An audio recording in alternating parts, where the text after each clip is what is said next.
Money Vikings. All right, Money Viking G, welcome back to the channel. Thanks for checking in with me. Wanted to do a quick one on interesting news bite I caught this morning. Was there's a record number of people now borrowing or taking money out of their 401ks due to financial stress, emergencies, etc. And I wanted to offer a couple of alternatives to that, but also kind of walk through this. And I'm not going to just sort of say that that's always the wrong thing to do, because there could be situations where people need to do that, and it may be the best of other alternatives. And I mean, I'll give you a quick example. You know, if the alternative is between taking out of the 401k or using a very, very high interest credit card, then that's really probably not the place that we want to be.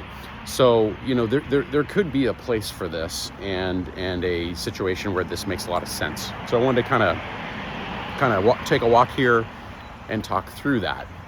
So, you know, first of all, let's talk a little bit about why people are doing this. I mean, I think we generally know why, but you know, we're now in a situation where people have gone through many years of higher prices and inflationary forces that are just have added a lot of annual stress and pressure to family budgets.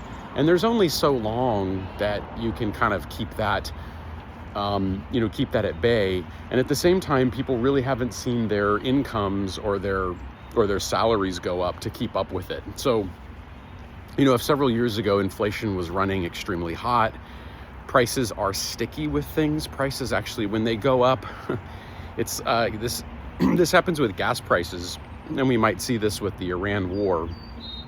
You'll see gas prices spike, and then they sort of come down very slowly after that. So things go up quickly and then come down very slowly. So that's why I think economists call it kind of a sticky situation in terms of prices. So anyway, you can understand after years of inflation, salaries somewhat stagnant, and now you have the pressure of AI, which is basically putting workers at more of a disadvantage in some ways and in some industries where people are being laid off in various industries for various reasons. So that's where we're at.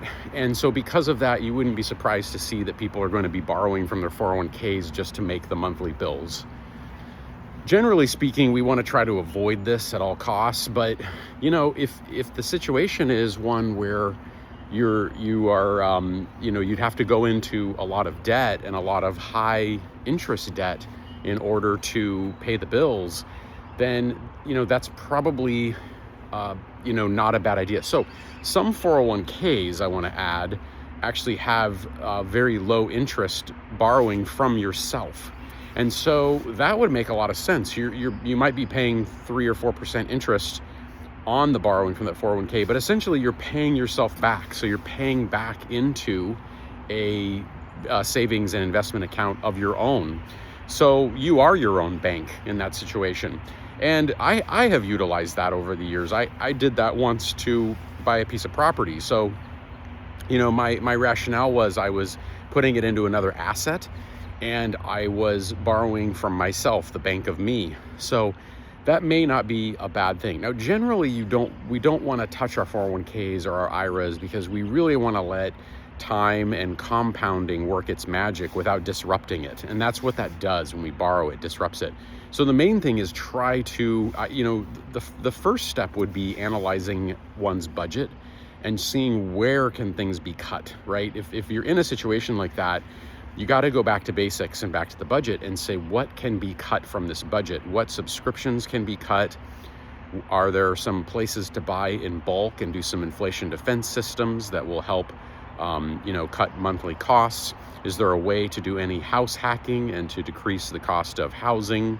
Is there a way to, reduce the electricity and the utility use, get the utility bills down? I mentioned this, buying in bulk, maybe no more restaurants for a while, no eating out. We're going to cook everything at home. Are we paying way too much on a car loan? Do we have one of these ridiculous people now have these $750, $850, $1,000, $1,200 a month car loans. I'm sorry, folks, that is like really out of control on a completely depreciating asset that will absolutely just lose value over time. I mean, is there a way to cut that in half and still have a reasonable car and a good car that gets you from point A to point B in a safe way? And that would be the thing to look at. So that would be my first step, would be take a hard-nosed look at the monthly budget, what's coming in, what's going out, and what can be cut from that budget. So there's that there. If you don't want to borrow from the 401k, and a person is a homeowner, there's also home equity lines of credit that can be taken out. Those probably run around 7%. But my sort of second point that you want to look at is you really do want to look at the interest rate. So interest rate is critical in an overall fashion when you're looking at all these things. When you're looking at any kind of debt, interest rate is the critical thing to look at. And you obviously want the lower the better. So, again, if you're taking out from your 401k, maybe you're just taking it out. You're going to pay probably a tax penalty, but maybe that does allow someone to sleep at night, to just take that money out, pay the bills, pay off the debt, and maybe that is a viable option to keep a person from slipping faster into debt.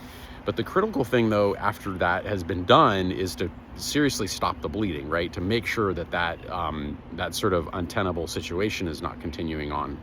So, not the best thing, but I would definitely say take first a hard-nosed look at the budget.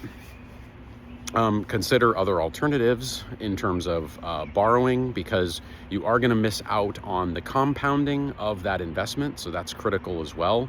But at this end of the day, my third main point is that it's not always the worst decision. And like I said, there are some plans that allow for people to withdraw or borrow against their 401ks.